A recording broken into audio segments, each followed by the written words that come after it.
हिंदुस्तान के अलावा तमाम दुनिया खुश है, आपकी चरपाइयाँ उल्टी हुई है। फील्ड मार्शल आसिम मुनीर जो है वो नोबेल प्राइज के लिए भी बस हो गया। घोर अनर्थ हो गया। अब अंधभक्तों का क्या होगा? इतनी बड़ी बेइज्जती वो कैसे बर्दाश्त करेंगे? कैसे छाती पीट पीट कर कहेंगे कि मोदी जी विश्व गुरु हैं? हिमांशु, कल से क्या करेगी भाजपा? सबसे बड़ी दिक्कत तो बेचारे अंधभक्तों को हो गई है। वो कहाँ जाए, वो क्या जवाब दे लोगों को?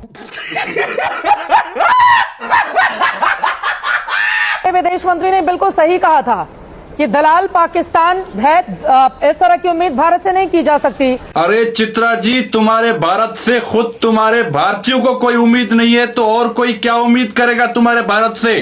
आप ट्रंप को बुलाते थे, तरले करते थे।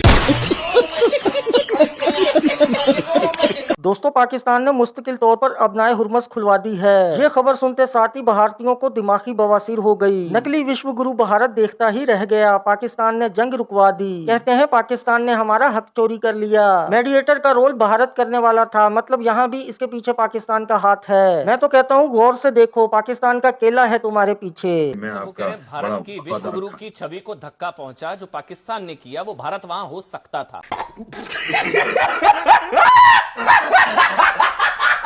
वो विश्व गुरु बन गया, वो लीडर बन गया, ये बन गया, शांति दूत बन गया। भारत में कई लोग हैं जो कह रहे हैं पाकिस्तान विश्व गुरु, पाकिस्तान वर्ल्ड लीडर, पाकिस्तान शांति दूत, पाकिस्तान ने कर दिखाया, पाकिस्तान ये, पाकिस्तान की रेलेवेंस बढ़ गई। जली ना, तेरी भी जली ना।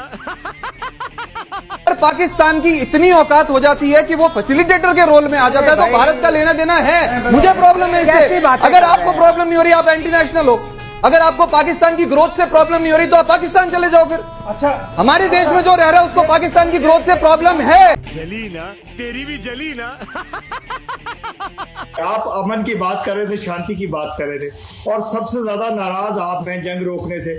हिंदुस्तान के अलावा, हिंदुस्तान और इजराइल के अलावा तमाम दुनिया खुश है, आपकी चरपाइयाँ उल्टी हुई है। नरेंद्र मोदी को दिखा दिया कि जबरदस्ती विश्व नेताओं के गले पड़ के उनकी पीठ पर धौल जमाकर फोटो खिंचवाने से दुनिया में कोई किसी को बड़ा नहीं मानता। दोस्तों, दुनिया के 100 बड़े लीडरों की लिस्ट जारी हुई है, जिसमें विश्व गुरु यानी कि गुरु घंटाल साहब का नाम ही नहीं है। मतलब इतनी बेइज्जती। अब अंधभक्तों का क्या होगा? अंधभक्त तो किसी को मुंह दिखाने के काबिल नहीं रहे। घोर अनर्थ हो गया। अब अंधभक्तों का क्या होगा? इतनी बड़ी बेइज्जती वो कैसे बर्दाश्त करेंगे? कैसे छाती पीट पीट कर कहेंगे कि मोदी जी विश्व गुरु हैं? कैसे कहेंगे कि पूरी दुनिया में मोदी जी और उनके नाम का डंका बजता है? अब आप सोच रहे होंगे कि ऐसा क्या होगा, तो चलिए हम आपको बताते हैं। दुनिया की 100 प्रभावशाली लोगों में हमारे महामानव का नाम ही नहीं है। इस साल की जो लिस्ट आई है उसमें dear friend Donald Trump, Xi Jinping, Netanyahu का नाम तो है, और तो और नेपाल जैसे छोटे देश के प्रधानमंत्री बलेन शाह का भी नाम है। 2 कौड़ी के बांग्लादेश के प्रधानमंत्री तारिक रहमान का भी नाम है। जली ना, तेरी भी जली ना। मोदी जी के कट्टर दुश्मन न्यूयॉर्क के मेयर जोहरान मदनानी का भी नाम है, लेकिन हमारे 56 इंच का नाम गायब है। मतलब इतनी भारी बेइज्जती। हमें तो लगता था कि मोदी जी दुनिया के सबसे प्रभावशाली व्यक्ति। 56 इंच का सीना मोदी जी का फुस हो गया। दोस्तों, गौरव आर्य को अंगूर खट्टे लग रहे हैं। असल में गोबर आर्य को गोबर खाने की आदत है। अगर लंगूर के हाथ में अंगूर दोगे तो लंगूर को अंगूर खट्टे ही लगेंगे। इस लंगूर को पाकिस्तान की सफारती कामयाबी हजम नहीं हो रही है। भारत ने बहुत अच्छा करा, भारत इसमें पढ़ा ही नहीं। पढ़ना ही नहीं है इसमें, इन चक्करों में पढ़ना ही नहीं है। दूर से आप पढ़ोगे, आग की लपटें आपके घर। साले भिखारियों, तुम्हें किसी ने पूछा नहीं है पढ़ना, तुमने मेरा घंटा है। हम इजराइल के भाई हैं। गौरव आर्य, आप एक बात कंफर्म कर लो कि इजराइल आपका भाई है या बाप? आपका क्यों नहीं है ना यार?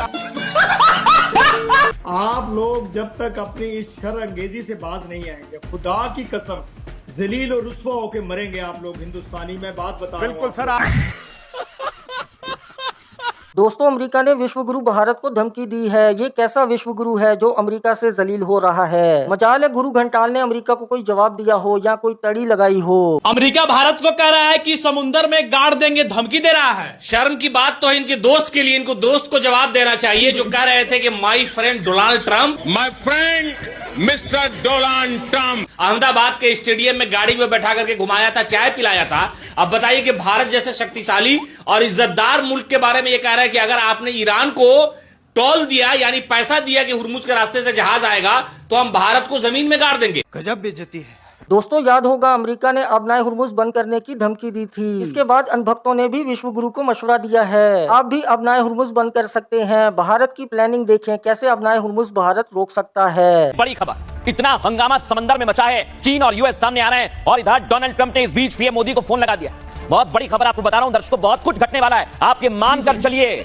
अब समीकरण बदल रहे हैं। Man they real life jokers right now. पूरी दुनिया थू थू कर रही है, हंस रहे हैं सब। भारत कैसे ब्लॉक कर देगा? यहां तो ट्रंप की बात आ रही है, वो भी आपको एक एक करके समझाऊंगा। यहां देखिए, ये है वो इलाका जो भारत के पास है, इसको कहते हैं the chain of Andaman and Nicobar द्वीप समूह। यही है वो हमारा आर्किपिलागो अंडमान एंड निकोबार का। यहां हमारा एयरबेस भी है, ध्यान रखना। ये क्या सुन रहा हूं मैं? और इस एयरबेस पर ये जो इलाका है, यही वो रास्ता है जहां स्टेट ऑफ मलक्का के लिए ऐसे जहाज जाते हैं इधर से होके प्रशांत महासागर में। तो ये पूरा हमारी चेन के अंदर है, हम जब चाहें इसको ब्लॉक कर सकते हैं। भाई कुछ ज्यादा नहीं हो गया? मतलब कुछ भी अगर भारत चाहे, हमारी जो लोकेशन है वो कैसी है, बिल्कुल यहां पर स्टेट ऑफ मलक्का पर। अगर हम चाहें तो यहां टोल भी वसूल सकते हैं। क्या बोला तूने? तो करना, परेशान हो गए हम लोग 2.5 साल से, ये भी परेशान हो गए, हम भी परेशान हो गए, करो फिर। दोस्तों भारत का कोई दुश्मन नहीं है, भारत का असल दुश्मन इसका अपना गोदी मीडिया है, जो हर वक्त नए नए दुश्मन बनाता रहता है। आज हालत ये हो गई है, भारत अकेला रह गया है। एक बात मैं बिल्कुल साफ साफ यहां पर कहना चाहता हूं, बिना किसी रोक टोक के और बिना किसी शर्म के, इस मुल्क का जितना नुकसान हमारे गोदी मीडिया ने किया है, उतना नुकसान कोई और कर भी नहीं सकता। इस देश का दुश्मन न तो पाकिस्तान है, न कोई और मुल्क है। इस देश का सबसे बड़ा दुश्मन है हमारा गोदी मीडिया। गजब बेइज्जती है। दुनिया भर में हमारे दुश्मन बनाता है। ऑपरेशन सिंदूर के दौरान इसी गोदी मीडिया ने इतना गंदा कवरेज किया। कोई यासिन मुनीर को गिरफ्तार करवा रहा था, कोई कराची पर अटैक करवा रहा था, कोई शहबाज शरीफ को गिरफ्तार करवा रहा था, और इन सारे तमाशों की वजह से दुनिया में हमारी सिर्फ और सिर्फ बेइज्जती हुई। और आज जब ईरान का सारा मामला चल रहा है, उस समय भी इस तरह की गंदी और घटिया कवरेज की जा रही है कि जो ईरान ये कहता है कि हिंदुस्तान हमारे 5 दोस्तों में से है, उसको तेल भेजने के लिए हम किसी तरह का कोई टाल नहीं लेंगे, उस ईरान के बारे में गंदी गंदी बातें इस मीडिया चैनल्स पर की जा रही है। ताजा एग्जांपल है, एक कोई मेजर गौरव आर्या है, बताया जाता है कि 6 साल कुल मिलाकर नौकरी की है। ना तो कोई किताब है, डिफेंस एनालिस्ट हो ये समझने के लिए, ना तो कोई किताब उन्होंने लिखी है, ना कोई उनका रिसर्च है, और ना कोई समझ है। जहर फैलाते रहते हैं यूट्यूब पर बैठकर, और उनको बुलाकर गोदी मीडिया के लोग अपनी नाक तो कटवाते ही हैं, मुल्क की बेइज्जती करवाते हैं।